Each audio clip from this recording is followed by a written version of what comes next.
बिस्मिल्लाहिर्रहमानिर्रहीम। अस्सलाम वालेकुम। मैं हूं अक्सानाज़। आप देख रहे हैं मेरा यूट्यूब चैनल इनसाइड न्यूजीलैंड। अमीर बलाच कत्ल केस में मरकज़ी मुलज़िम तीफ़ी भट्ट, उनके बहनोई को कुछ रोज़ पहले लाहौर में कत्ल किया गया और जब इसकी इन्वेस्टिगेशन शुरू की गई तो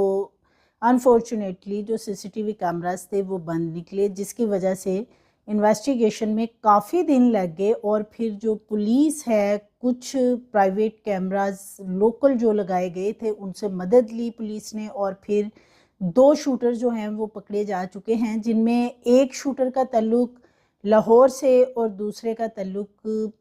पत्तों की का जो इलाका है वहाँ से बताया जाता है।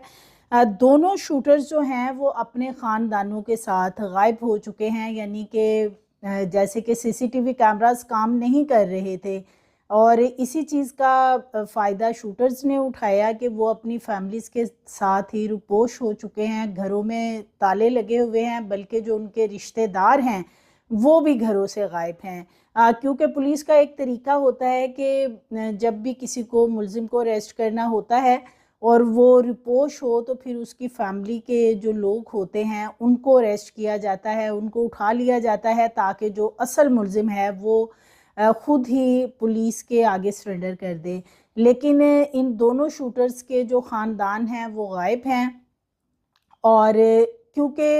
ये जो दोनों शूटर्स पकड़े गए हैं, इन्होंने मज़ीद जो लोगों के बारे में बताया है वो उनको भी ट्रेस किया जा रहा है, क्योंकि ये सहूलतकार जो हैं इनकी तादाद 10 से ज़ायद बताई जा रही है। क्योंकि जो एक शूटर है उसके बारे में तो ये बताया जा रहा है, जिसकी वीडियो वगैरह भी वायरल है, कि उसने जो मूछें वगैरह थी वो भी नकली लगा रखी थी, यानी अपना हुलिया उसने तब्दील कर रखा था, जो मोटरसाइकिल पे देखा जा सकता है।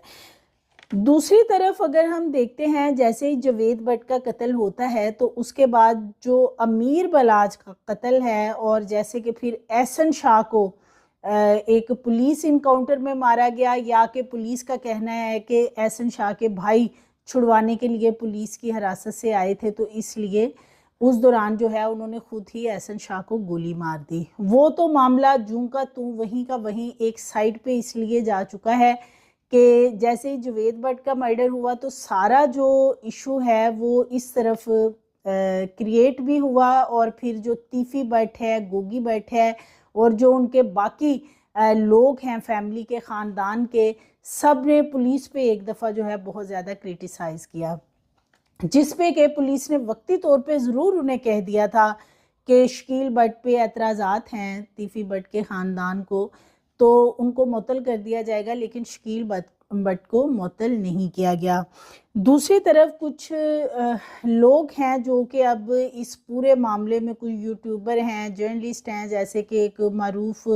यूट्यूबर हैं शाहिद चौधरी, वो भी इस मामले को काफ़ी ना सिर्फ अच्छे तरीके से रिपोर्ट भी कर रहे हैं, बल्कि वो मुख्तलिफ़ लोगों से बात कर रहे हैं। उनके इंटरव्यूज़ भी सामने मुख्तलिफ़ लोगों के आ चुके हैं कि ये जो लड़ाई है, जो दुश्मनी है, इसे कैसे ख़त्म किया जा सकता है, इसे हवा किस वजह से मिली कि ये सुलह नहीं हो सकी, और सुलह की रुकावट में कौन था। लेकिन इस वक्त सब ने मिल के, जो बिलखुसूस जो तीफ़ी भट्ट का ख़ानदान है या तीफ़ी भट्ट के जो दोस्त हैं, जो उनके ग्रुप हैं हल्का अहबाब के सब जो हैं इस वक्त कैसर भट्ट लखू डेर जो हैं उनके ख़िलाफ़ जो है वो जहर उगल रहे हैं। सबकी तोपों का रुख उनकी तरफ हो चुका है, और कैसर भट्ट जो है इस वक्त एक ऐसा करैक्टर, उसको कंट्रोवर्शियल बनाया जा चुका है कि जैसे कि एहसन शाह का एक मौका था, आ चुका था कि एहसन शाह बहुत ज़्यादा मुतनाज़ा बन गया था, और फिर वो अरेस्ट भी हुआ, उसकी इन्वेस्टिगेशन भी हुई, और उसके बाद एक दिन पता चला कि एहसन शाह जो है उसको मार दिया गया है। इसी तरह इस वक्त जो स्टेटस देखा जाए तो कैसर भट्ट लखोडेर, जो कि अमीर बलाच के साथ बड़े उनके करीबी तल्लुकात भी थे, फिर अमीर बलाच के मर्डर के बाद वो अमीर मासब के और उनके ख़ानदान के काफ़ी करीब हुए। उनकी जो मुख्तलिफ कोर्ट के अंदर हेयरिंग्स वगैरह होती थी वहाँ उनके साथ जाते थे, अपडेट भी करते थे सोशल मीडिया पे, और इस हवाले से अमीर बलाच के मर्डर को लेके उन्होंने तीफी भट्ट पे बहुत ज़्यादा हमेशा ही क्रिटिसाइज़ किया कि तीफी भट्ट जो है उसने अमीर बलाच का मर्डर करवाया। वो तो खैर कैसर भट्ट ने तो क्या ही कहना था, जो पुलिस की सीआईए ऑर्गेनाइज्ड क्राइम की इन्वेस्टिगेशन थी उसमें भी ये साबित हो चुका है कि तीफी भट्ट जो है वो इस सारे मामले के पीछे है। लेकिन इस वक्त जैसे ही ये मर्डर होता है जवेद भट्ट का, तो उसके बाद तीफी भट्ट की एंट्री दोबारा से होती है, और चूँकि वो ऑस्ट्रेलिया में मुकीम है और वहाँ से पहले भी उन्होंने एक इंटरव्यू एक नेशनल चैनल पे दिया था। अब उन्होंने फिर से वही सिलसिला शुरू किया और इस तरह एक इंटरव्यू दिया जिसमें कि सारी की सारी जो क्रिटिसिज्म है या जो भी एक कंट्रोवर्शियल करैक्टर बनाया जा सकता है कैसर भट्ट लखोडेर का, वो उन्होंने बनाने की कोशिश भी की। उस सिलसिले में उन्होंने अपने हल्का अहबाब के मुख्तलिफ, ना सिर्फ अपने दोस्तों को बल्कि कुछ पुलिस के लोगों के बारे में भी बताया कि ये लोग थे जो कि चाहते थे कि उस वक़्त सुलह हो जाए। लेकिन सबसे उसमें वो नेगेटिव रोल जो है वो बता रहे हैं कि कैसर भट्ट लखोडेर ने प्ले किया कि जिन्होंने ये सुलह नहीं होने दी। और जो ट्रक्का वाला ख़ानदान है बज़ाहिर वो उनके साथ थे, लेकिन उनके पीठ पीछे जो है वो उनकी बुराइयां भी करते थे, उनकी पीठ में छुरा भी घोंपते थे। और उन्होंने कैसर भट्ट ने तीफी भट्ट से कहा था कि ये मुनाफकत की सुलह ट्रक्का वाला ग्रुप आपसे कर रहा है और इसका आपको नुकसान पहुंचाएगा, सो आप सुलह ना करें। अब जब से ये वाला मामला सामने आया है तो हर कोई हलफ देने को तैयार है। एक तरफ कैसर भट्ट लखोडेर हैं, वो इस बात का हलफ देने को भी तैयार है और वो अपने तरीके से इस बात को बता रहे हैं कि ये बात कब हुई थी, क्योंकि अमीर बलाच का मर्डर तो होता है फरवरी 2024 में, लेकिन ये 3 साल पहले की बात है कि जब जैसे कि 2010 में टीपू ट्रका वाला को लाहौर एयरपोर्ट पे मर्डर किया गया था, तो उसके बाद इसका जो मुकदमा दर्ज हुआ और फिर इसके मुल्ज़मान भी जो पकड़े गए, तो उन्होंने बताया कि इस मर्डर के पीछे जो है वो तीफी भट्ट है।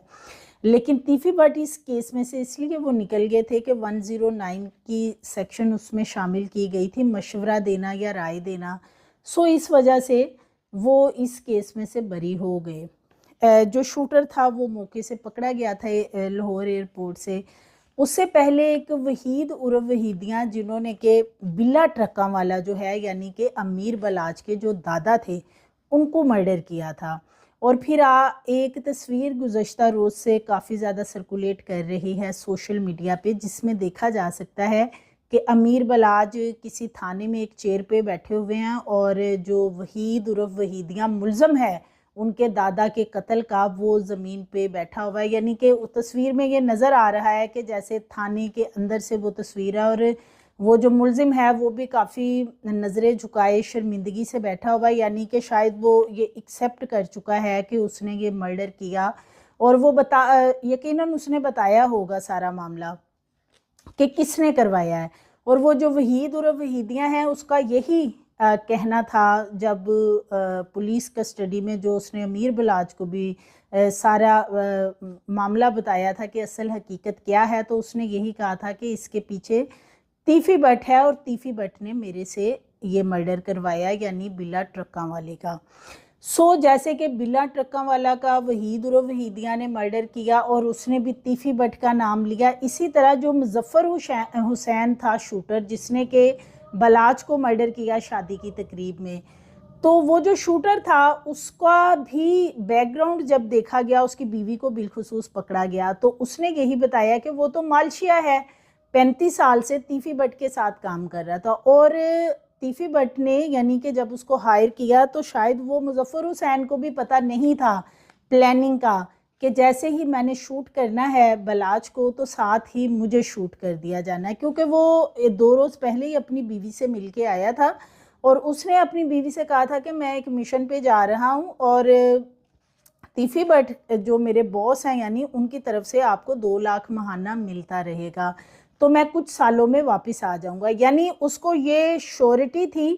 कि मैं जैसे ही बलाच को मर्डर वगैरह करूंगा और सपोज के एक शादी की तकरीब है, वहाँ पे गैदरिंग भी है, लोग भी होंगे, तो शायद मैं कहीं पकड़ा ना जाऊं, और अगर मैं पकड़ा गया तो उस सूरत में ज़्यादा से ज़्यादा 8-10 साल मुझे जेल होगी और दी एंड मेरी शायद ज़मानत हो जाए। वो अपनी बीवी को उस हिसाब से गाइड करके आया था कि या मैं वहाँ से फ़रार भी हो गया तो कुछ साल गायब रहूँगा और फिर मैं मंजर पे आ जाऊँगा। लेकिन उसको मौके पे ही दूसरे जो शूटर उसके साथ भेजे हुए थे उन्होंने वहीं पे शूट कर दिया। और फिर वो भी उसकी बीवी ने हर चीज़ को ये एक्सेप्ट भी किया कि वो तीफ़ी भट्ट के साथ काम कर रहा था और ये सारा जो मामला है ये तीफ़ी भट्ट ने मुज़फ़्फ़र हुसैन से करवाया है। अब इसी तरह जब जो मीर बलाच के वालिद हैं, जब उनको एयरपोर्ट पे कत्ल किया गया था तो जो मुलज़म पकड़ा गया तो उसने भी बज़ाहिर तो अपना जो भी उसने बयान दिया था वो दिया था, लेकिन कहीं ना कहीं तीफ़ी भट्ट का नाम उसमें मेंशन था कि ये मर्डर के पीछे भी तीफ़ी भट्ट है। लेकिन ये सारा कुछ जानने के बावजूद जो है अमीर बलाच फिर भी सुलह की तरफ आया था। कुछ साल 3 साल पहले जैसे कि बात की जाती है कि तब ये बात हो रही थी कि ये सुलह की जाए, जिसमें कि कुछ लोगों ने पार्टिसिपेशन की थी कि ये सुलह करवाई जाए, जिसमें कैसर भट्ट भी था, फिर मियाँ बिलाल बताए जाते हैं, और इसी तरह एक दो और लोगों का नाम लिया जा रहा है कि उन्होंने इसमें एक अहम रोल प्ले करने की कोशिश की थी। लेकिन वो मामला जो है वो अब कहा जा रहा है कि वो खटाई में इसलिए पड़ा कि जी कैसर भट्ट जो है वो बज़ाहिर तो ट्रका वाले ख़ानदान के साथ थे, लेकिन तीफ़ी भट्ट को उन्होंने ये बात कह दी थी कि ये मुनाफ़क़त से आपसे सुलह कर रहे हैं और इसका आपको नुकसान पहुंचाएंगे किसी तरीके से। वो कहते हैं तीफ़ी भट्ट अब बहुत ही जितने वो मासूम बन रहे हैं, पता नहीं वो इतने हैं या नहीं, कि जी उनको कैसर भट्ट ने कहा था तो इसलिए उन्होंने ये सुलह नहीं की। और उसके बाद 3 साल बाद फिर बलाच का कत्ल हो गया। इस वक्त जो बिलखुसूस कैसर भट्ट हैं उनकी अपनी भी एक स्टेटमेंट सामने आई है, और दूसरे नंबर पे जो इस वक्त उन पे इल्ज़ामात लगाए जा रहे हैं कि जो ट्रका वाला ख़ानदान है वो बेसिकली उनकी जो लड़ाई है, जो बलाच का बिलखुसूस कत्ल है, इस सारे मामले के पीछे एक बड़ा हाथ जो है वो कैसर भट्ट का, तीफ़ी भट्ट की तरफ से ये इल्ज़ाम लगाया जा रहा है कि कैसर भट्ट का इस पूरे मामले में कहीं ना कहीं जो है वो हाथ है। इस हवाले से जो अमीर मौसम हैं जारी की है कि ये असल मामला क्या है। भाई ये डिफरेंट किस्म के बयान चल रहे हैं, कभी किसी के किसी हवाले से, तो मैं बिल्कुल तरदीद करता हूँ हर तरह किसी चीज की। कैसर भाई हमारे बड़े भाइयों की तरह, ठीक है, और बिल्कुल बेबुनियाद इल्जाम लगाए जा रहे हैं, जबकि इन बातों में इस हकीकत से कोई मबनी नहीं है, इनका कोई हकीकत से लेना देना नहीं है। जी अस्सलाम वालेकुम, मैं कितने दिनों से देख रहा हूँ भाई ये डिफरेंट किस्म के बयान चल रहे हैं, कभी किसी के किसी हवाले से। तो ये अमीर मौसम जो है उन्होंने अपना एक बयान जो है वो रिकॉर्ड करके इस तरह का कैसर भट्ट के हवाले से जारी किया है कि कैसर भट्ट जो है वो हमारे भाइयों की तरह है और हमें उन पे ट्रस्ट है कि जो उनके एंटी एक कंपेन चलाई जा रही है। अब ये कंपेन अगर तीफ़ी भट्ट और उनकी जो बाकी उनके दोस्त अहबाब हैं अगर उनकी तरफ से चलाई जा रही है तो ये किसी स्टेज पे जाके बहुत ही ख़तरनाक सूरत हाल इख्तियार कर सकती है। वो इसलिए कि सेम इसी तरह जब अमीर बलाच का मर्डर हुआ था तो एहसन शाह के हवाले से कुछ दिनों बाद कुछ चीज़ें सामने आना शुरू हुई और फिर एक बाकायदा इसकी सोशल मीडिया पे कंपेन चलाई गई थी, और जिसके बाद फिर एहसन शाह को सोशल मीडिया पे जितना क्रिटिसाइज़ किया गया और फिर जो भी मामलात हुए वो सब जानते हैं। इसी तरह कैसर भट्ट जो है उनका एक हल्का अहबाब है और उनका जो एक रिलेशन है वो कहते हैं कि उन्होंने अपने भाइयों की तरह ट्रक्का वाले ख़ानदान से तल्लुकात बना रखे हैं। और इसके साथ साथ जैसे कि जुवेद भट्ट के कत्ल में भी उनको तीफ़ी भट्ट की तरफ से नॉमिनेट किया गया है, क्योंकि कैसर भट्ट का ये कहना है कि चूँकि मैंने ट्रक्का वाले ख़ानदान का साथ दिया है जब अमीर बलाच को मर्डर किया गया तो इसलिए तीफ़ी भट्ट जो है वो मेरे ख़िलाफ़ है, मेरी मुखालफत कर रहा है, लेकिन मेरे ख़िलाफ़ वो जो भी जहर उगर है उसमें कोई रियलिटी नहीं है कि मैंने कोई मुनाफ़क़त या इस तरह की कोई बात नहीं की, बल्कि वो कहते हैं कि ये तो 3 साल पहले की बात थी और बलाच तो 3 साल बाद जाके मर्डर हुआ है। तो इसलिए वो कहते हैं कि ऐसा कोई मामला नहीं था जैसा कि, लेकिन तीफी भट्ट जो हैं वो इस वक्त उनकी जो तोपों का रुख है वो कैसर भट्ट की तरफ इसलिए है कि एक तो जो केस है जवेद भट्ट का, उसमें वो नॉमिनेट मरकज़ी मुल्ज़िम है अमीर फ़तेह के साथ। दूसरा कैसर भट्ट के हवाले से, जैसे कि गोगी भट्ट ने कहा कि असला ही फ्राहम करने वाले वो हैं। तो अब देखना ये है कि ये जो कैसर भट्ट के ख़िलाफ़ एक मुनज़्ज़म कैंपेन तीफ़ी भट्ट की तरफ से चलाई जा रही है, जिसमें कि कुछ अब उनके पुलिस वाले जो साबका उनके दोस्त रहे हैं वो भी अब एंटर हो गए हैं, मुख्तलिफ इंटरव्यूज़ दे रहे हैं कि जी बिल्कुल तीफ़ी भट्ट तो सुलह चाहते थे, लेकिन ट्रक्का वाले ख़ानदान से अगर सुलह नहीं हुई तो उसके पीछे कैसर भट्ट और इनकी फैमिली, इनका ख़ानदान है, क्योंकि ये चाहते हैं जी कि जो ट्रक्का वाला ख़ानदान है उसके ऊपर ये काबिज़ हो जाएं। दूसरी तरफ जो अमीर मौसम है वो अपना एक पैगाम भी जारी कर चुके हैं कैसर भट्ट के हवाले से, जो कि मैंने आपसे शेयर कर दिया है। इसके साथ साथ जो जवेद भट्ट का कत्ल है उसके हवाले से जैसे कि अब चीज़ें सामने आ रही हैं कि शूटर जो हैं वो 2 पकड़े गए हैं। अभी मज़ीद उनसे पूछगिछ करके उनके मज़ीद सहूलतकारों को अरेस्ट करने की लिए जो है छापे भी मारे जा रहे हैं। टीमें भी 3 तश्कील दी गई हैं, लेकिन सीसीटीवी कैमराज उस एरिए के बंद थे, जो कि एक बहुत बड़ा सवाल है कि क्या वो सीसीटीवी कैमराज खुद बंद किए गए थे। शूटर्स को पता था कि सीसीटीवी कैमरा यहाँ पे क्लोज होंगे तो हमारी जो फुटेजेस है वो फौरी तौर पे नहीं सामने आ सकेंगी। सो ये बहुत सारी चीज़ें हैं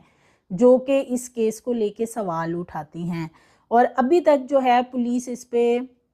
जो सहूलतकार हैं और जो शूटर्स हैं कितने लोग थे उनके ऊपर इन्वेस्टिगेट कर रही है। अभी कुछ लोग जो हैं पकड़े गए हैं, कुछ लोगों के लिए छापे मारे जा रहे हैं, और बहुत जल्द जो है विद इन डेज़ में इस पर एक प्रेस कॉन्फ्रेंस भी की जाएगी। और दूसरी तरफ जैसे कि गोगी भट्ट की गिरफ्तारी के हवाले से खबरें आ रही हैं कि उन्हें कराची से गिरफ़्तार किया गया है,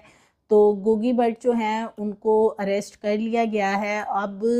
तीफ़ी भट्ट जो हैं वो फ़िलहाल ये चाह रहे हैं कि किसी तरीके से ये सारा मलबा जो है ये कैसर भट्ट के ऊपर डाल दिया जाए, कि ये जो कुछ इवन के यहाँ तक उनके जो बाकी दोस्त अहबाब जो कि इंटरव्यूज़ दे रहे हैं तीफ़ी भट्ट के, वो तो कैसर भट्ट के ऊपर अमीर बलाज के मर्डर के हवाले से भी एलिगेशन लगाने की कोशिश कर रहे हैं कि उसमें भी शायद कैसर भट्ट का हाथ है। सो मज़ीद वीडियोज़ के लिए चैनल को सब्सक्राइब करें, लाइक करें, बेल आइकन को प्रेस करें ताकि आने वाली वीडियोस आपको मिलती रहें।